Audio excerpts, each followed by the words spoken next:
Bien, hermanos, damos la bienvenida a todos los miembros de nuestra iglesia Firme con Cristo hasta el final. En esta noche continuaremos con la serie El origen de la guerra espiritual. Hoy trataremos el quinto y último tema, armas de ataque. En este tema trataremos sobre las armas que el Señor nos ha entregado para agredir al mundo de las tinieblas, para ganar terreno para el reino de Cristo y para defendernos de los ataques del enemigo. Porque no olviden que estamos librando una guerra contra entidades espirituales de las regiones celestes que se mueven en todo el espacio y también en la tierra, y no podemos estar desarmados para enfrentar a quienes no hacen la guerra. Por ello el Señor nos entregó armas de ataque y ese es el tema que vamos a tratar en el día de hoy. Bien, ya hemos hablado de las armas defensivas, fue el tema que estuvimos tocando la semana pasada. Antes de continuar, quiero dar la bienvenida a todo el que se va a unir a esta disertación y luego estará transmitiéndose a través de nuestro canal de YouTube, por lo cual le pedimos que si no se ha suscrito, se suscriba, que haga su comentario, le dé like y que lo comparta, porque esto es muy importante para que así también estemos nosotros colaborando con la obra de la predicación de la palabra y llevar estas verdades que son muy poco conocidas para muchos hijos de Dios, que yo sé y sabemos que les serán de gran ayuda. Hemos hablado ya de las armas defensivas. Y ahora hablaremos de las armas ofensivas. Examinaremos las armas de ataque que nos permiten derribar la fortaleza de Satanás. Ustedes saben que Satanás lucha a cada segundo por ganar espacio en nuestras mentes.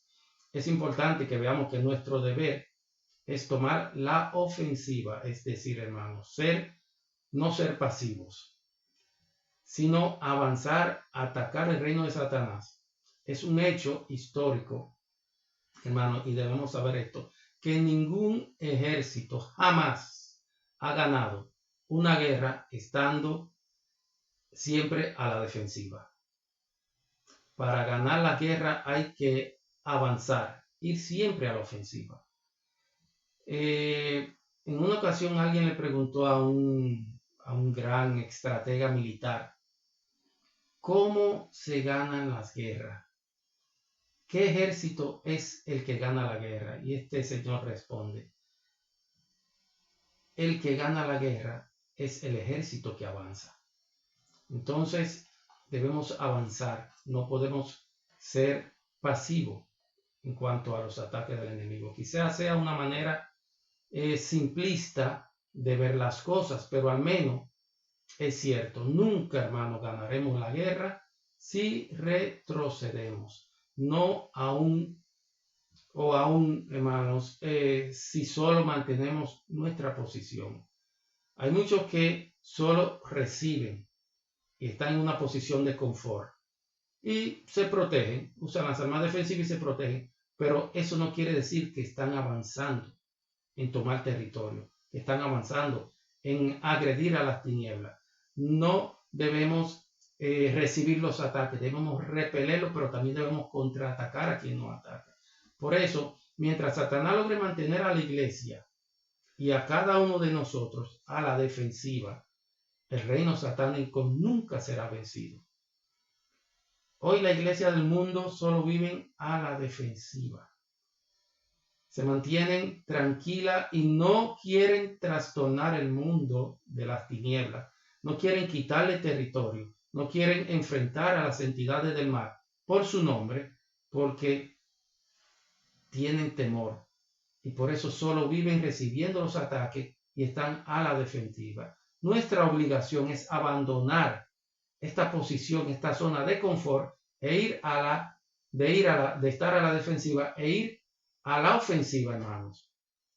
Si no protegemos, y no solo protegernos, como muchos hacemos, debemos avanzar, nunca recibir un ataque y quedarnos con él, debemos devolverlo multiplicado, porque de esta manera es que tomaremos una posición ofensiva contra el reino de las tinieblas. Nuestro Señor Jesucristo se imagina una iglesia llevando a cabo acciones fundamentales.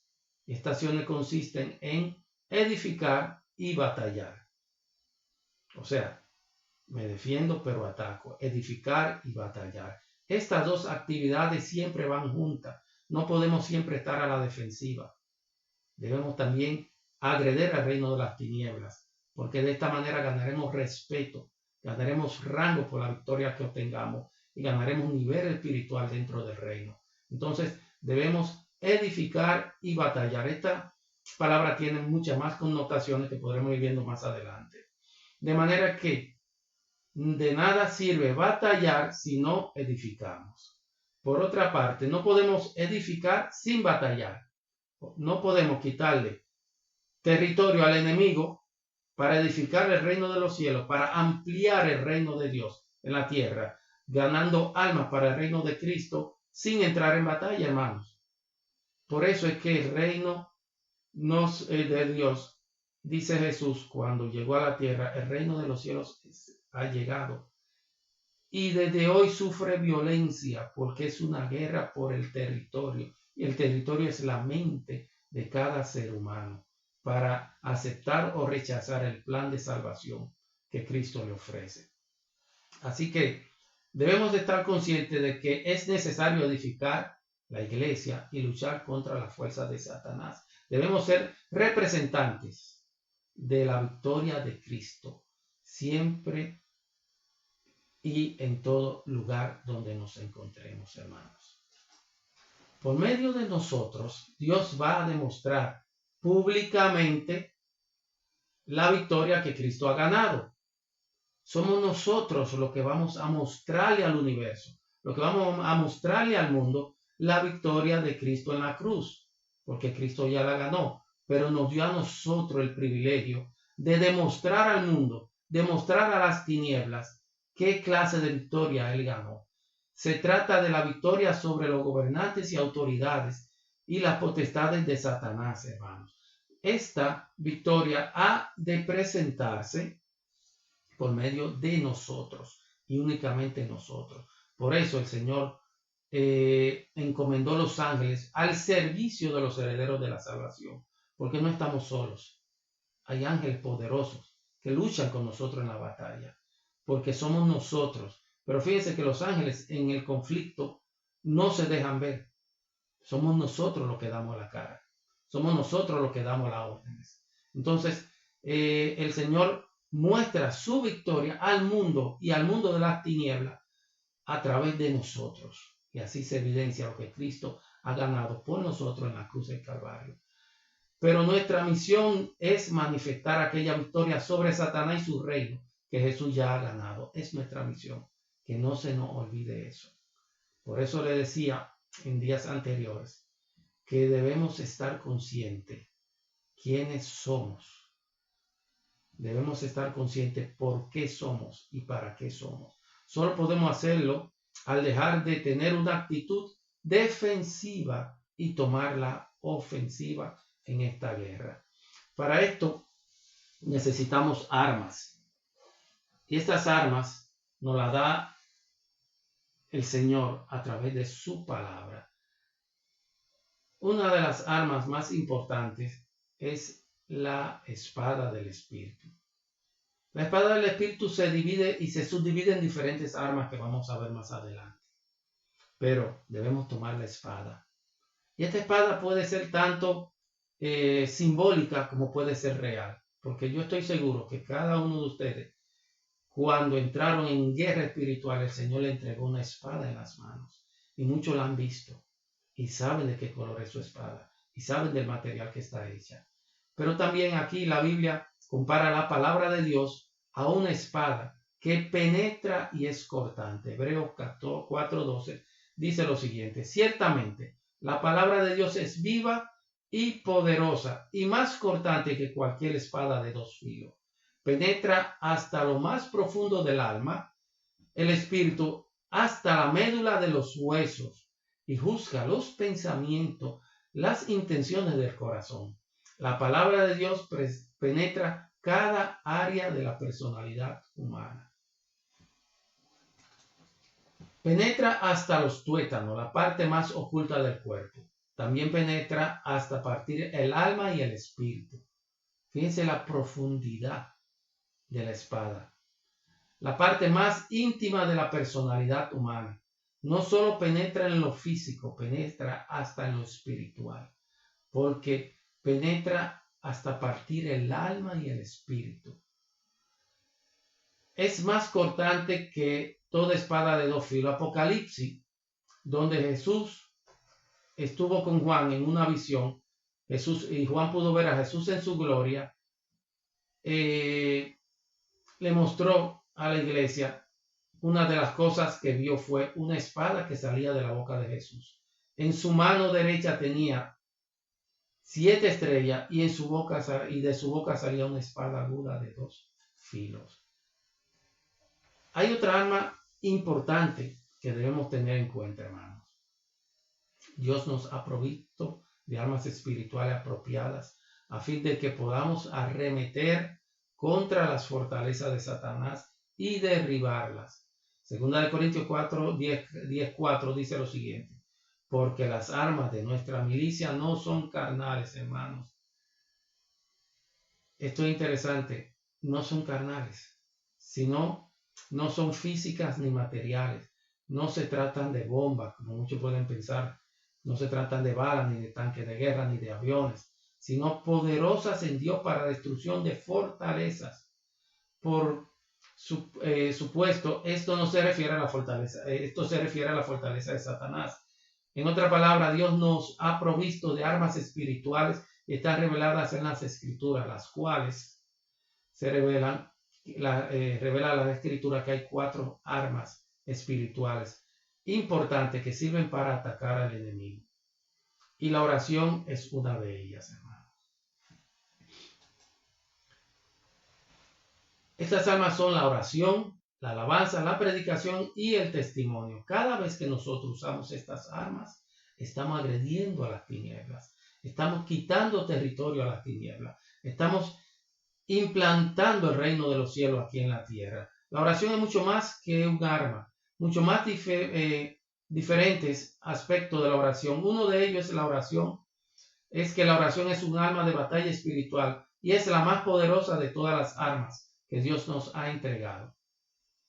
De esto tenemos mucho testimonio en la palabra de Dios. Como el Señor, por oración de hombres fieles y mujeres fieles, ha movido el cielo de manera sobrenatural para provocar situaciones en favor de aquellos que oran fervientemente por intercesión, por ayuda y por restauración.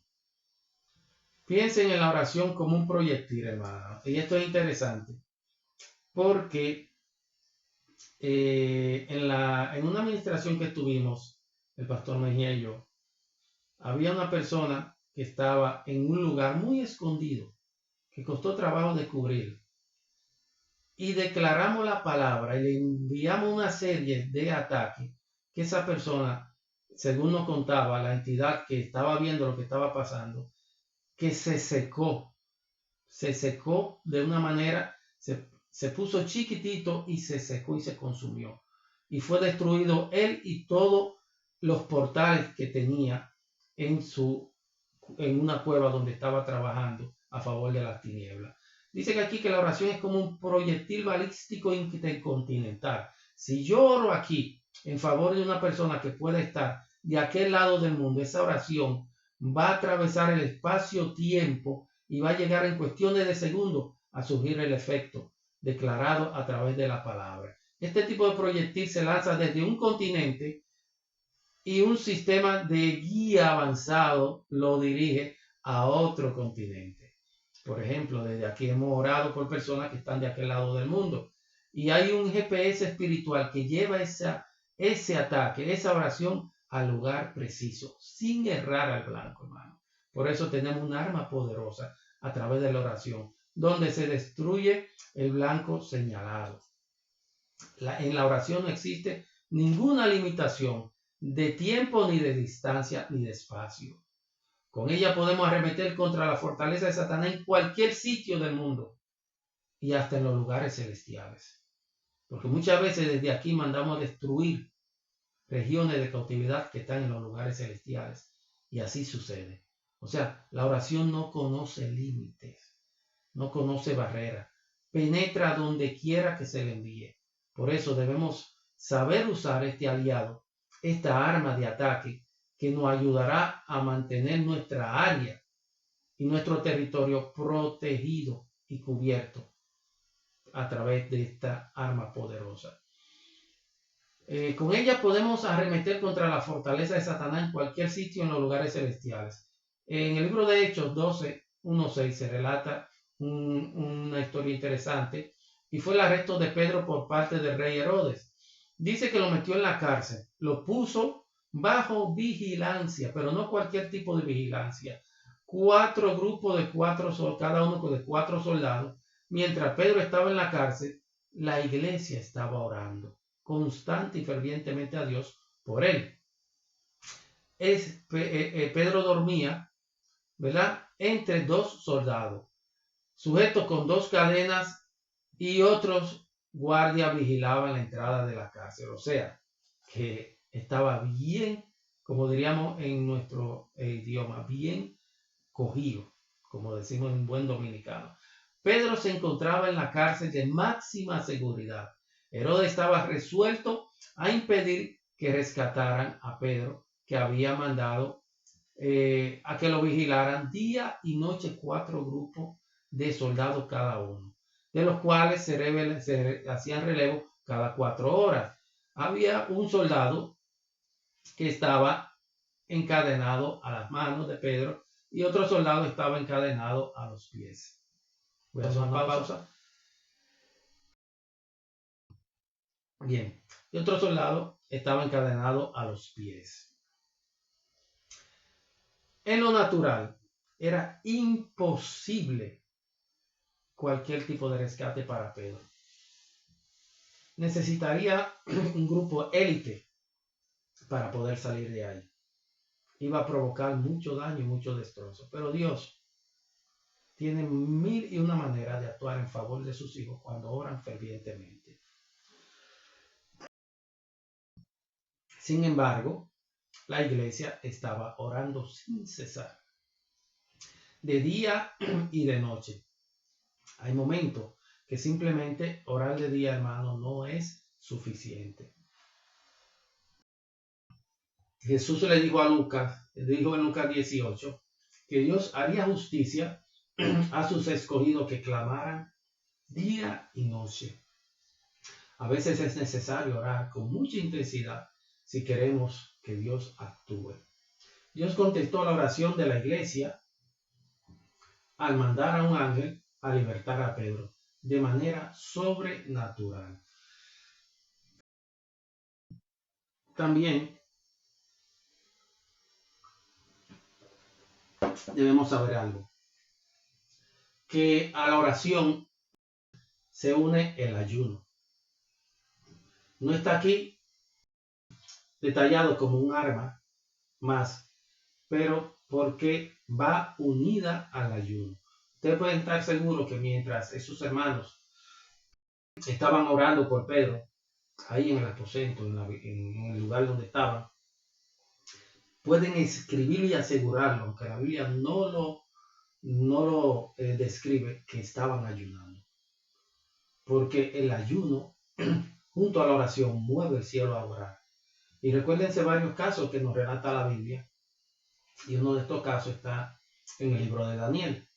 Cuando Daniel se propuso no comer, ayunar y orar, recibió una respuesta poderosa de parte de Dios. También vemos en el libro de Esther, cuando el pueblo estaba a punto de ser exterminado y ser exterminada la simiente que iba a traer a la tierra al Redentor, ella propuso ayunar y orar. Y esto obró un milagro en favor del pueblo de Dios. En otra ocasión también, otro ejemplo más, vemos cuando Jonás fue a dar el mensaje a Nínive. Incluso el rey de Nínive no era creyente, pero el mensaje caló en su corazón y propuso ayuno al pueblo y súplica de misericordia y perdón, y movió el corazón de Dios y no destruyó la ciudad. Entonces, Jesús lo tenía claro, y por eso dice Jesús en el libro de Mateo, versículos 5 al 17, cuando oréis, no lo hagáis como los escribas y los fariseos.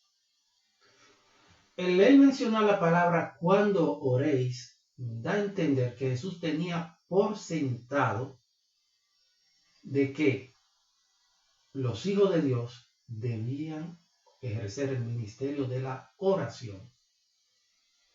Pero también menciona otra palabra conjuntamente con la oración y luego dice, y cuando ayunéis, no hacedlo como lo hacen los hipócritas.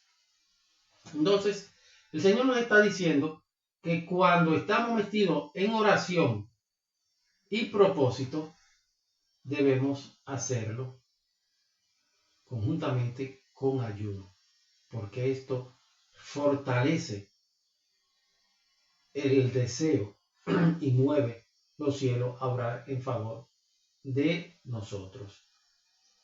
Hay otra arma poderosa que el pueblo de Dios debe usar, es el arma de la alabanza. La siguiente arma de ataque es importante, que por lógica sigue a la oración.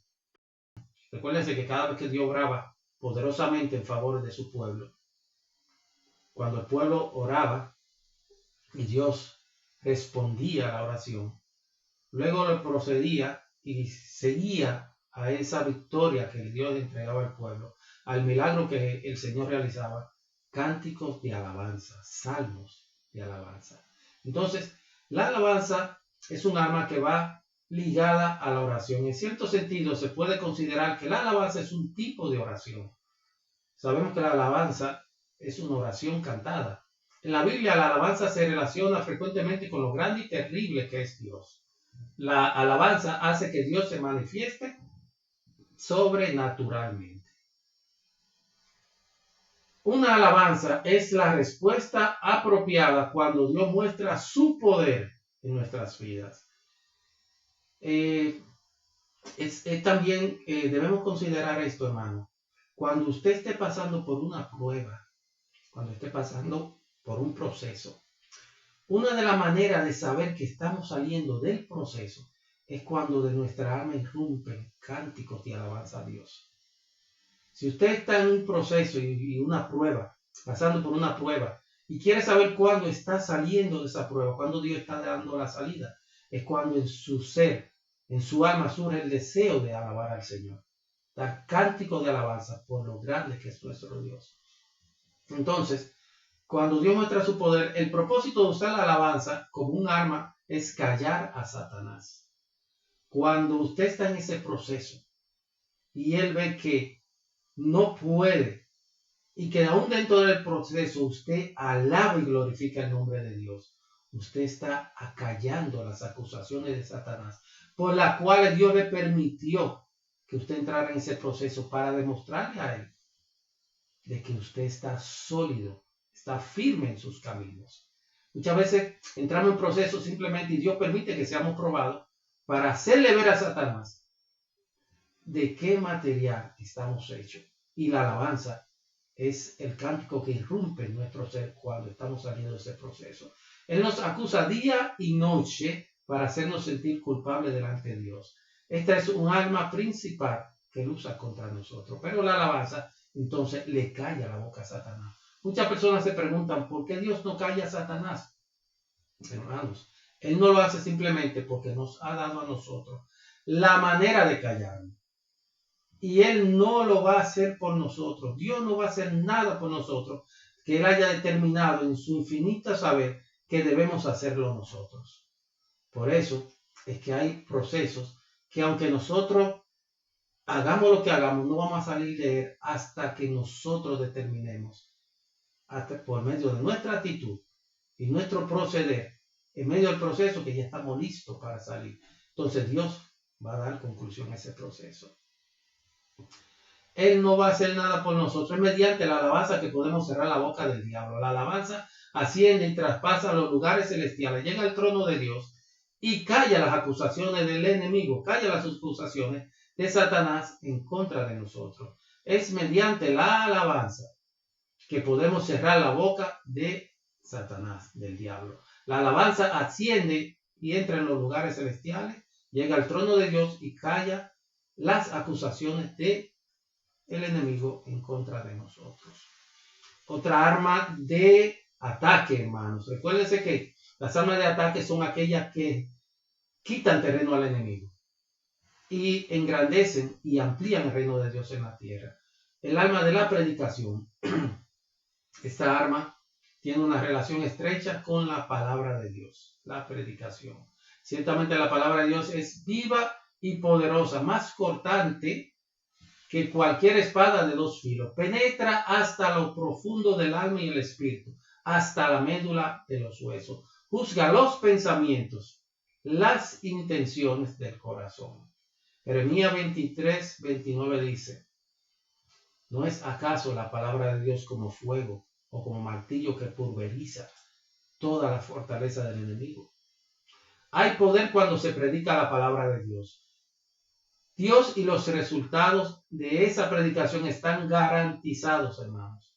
Cuando predicamos la palabra con el poder del Espíritu, los resultados están garantizados. La palabra no regresa vacía, sino que vuelve a llevar a cabo los designios de Dios. Es un martillo que desmenuza cada piedra que se oponga contra el propósito de Dios en nuestra vida y en la vida de aquellos a quienes le llevamos el mensaje de salvación.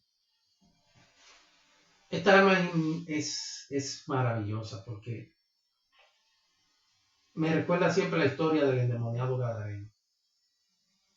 Él fue y contó todo lo que Cristo hizo por él. Él no se inventó un sermón, él no se inventó nada, él simplemente fue y testificó. Tenemos que empezar por diferenciar entre lo que es el testimonio y lo que es la predicación. Predicar es presentar directamente las verdades de la palabra de Dios conforme su veracidad. Esto es predicar. Por ejemplo, al predicar un mensaje de sanidad, predicamos de los principios por los cuales Dios sana y restaura y ofrecemos sus promesas de sanidad. Pero, sin embargo, el testificar acerca de la sanidad, hablamos de la sanidad que hemos recibido nosotros.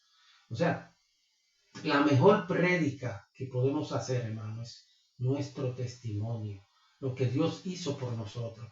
Muchas veces queremos dar grandes sermones, pero el mayor sermón que podemos dar al mundo es mostrar al mundo lo que Dios ha hecho en nuestra vida, lo que Dios hizo por nosotros. Así que tanto la predicación como el testimonio tienen relación con la palabra de Dios. En Hechos 1:8 vemos la última palabra que Jesús pronunció estando en la tierra.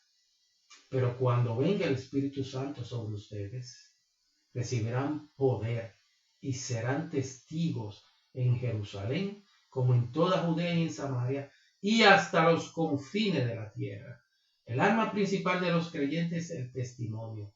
Es el testimonio, es su testimonio el que al final derrumba todo reino de Satanás. El testimonio de Cristo. El testimonio se concentra en dos cosas: la palabra de Dios y la sangre de Jesús. Su testimonio libera poder que hay en la palabra de la sangre y en la sangre. Esto lo podemos aplicar a nuestras vidas de una manera sencilla y práctica.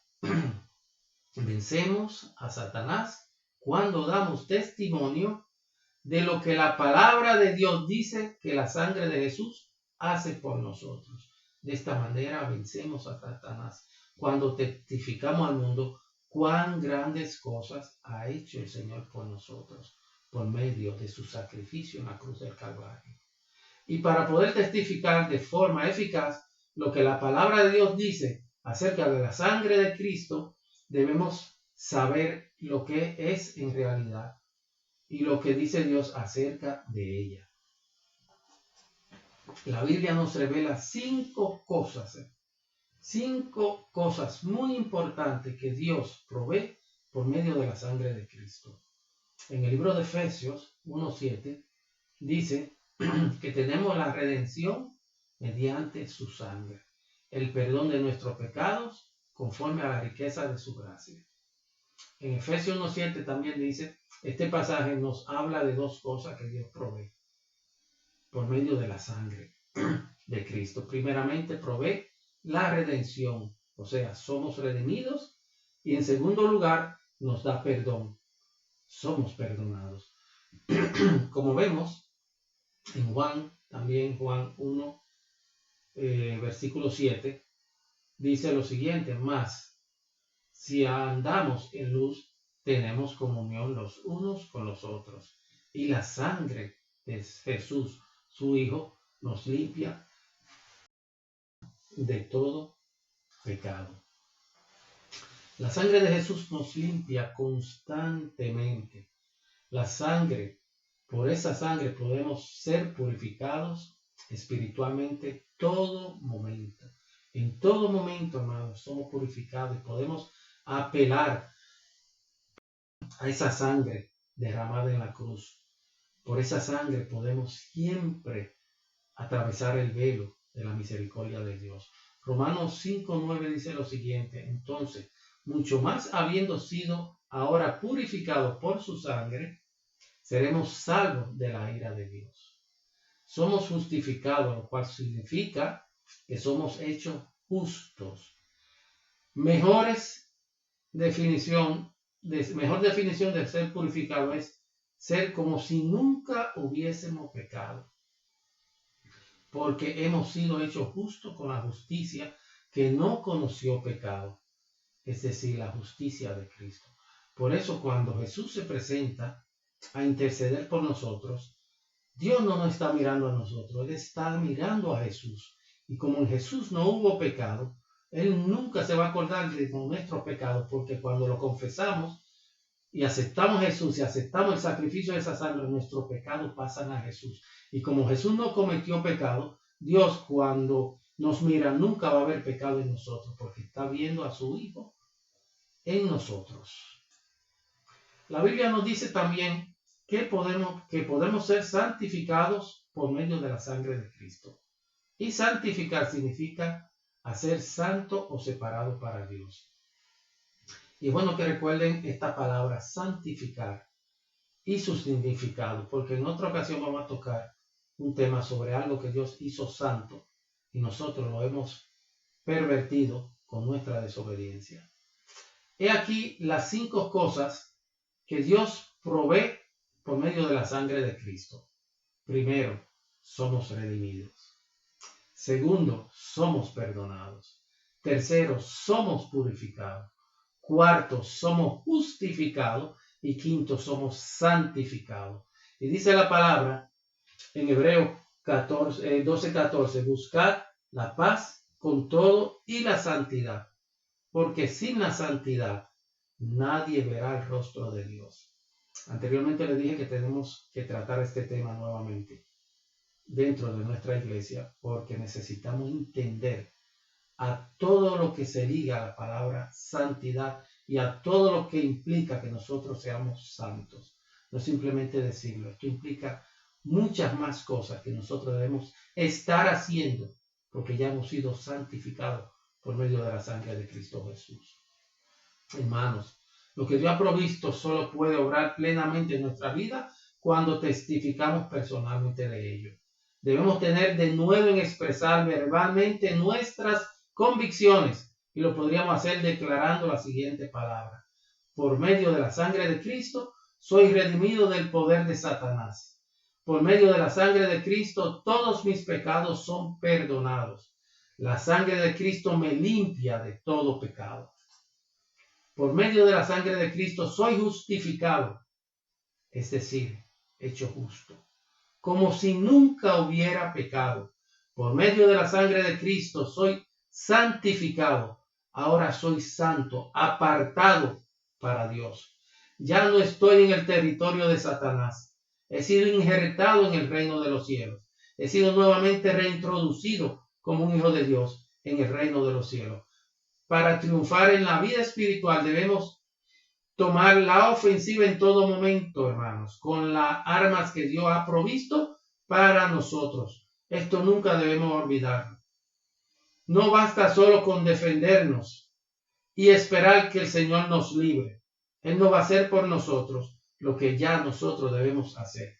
Él nos dio las armas, ahora somos nosotros los que tenemos que usarlas y Él mediante su poder y su gracia va a hacer que tengan efecto en nuestro favor. Somos un ejército de vencedores. Nuestras naciones, hermanos, y nuestros países donde vivimos están con los frutos, la mies está madura. El mundo está esperando que vayamos y contemos cuán grandes cosas ha hecho el Señor por nosotros.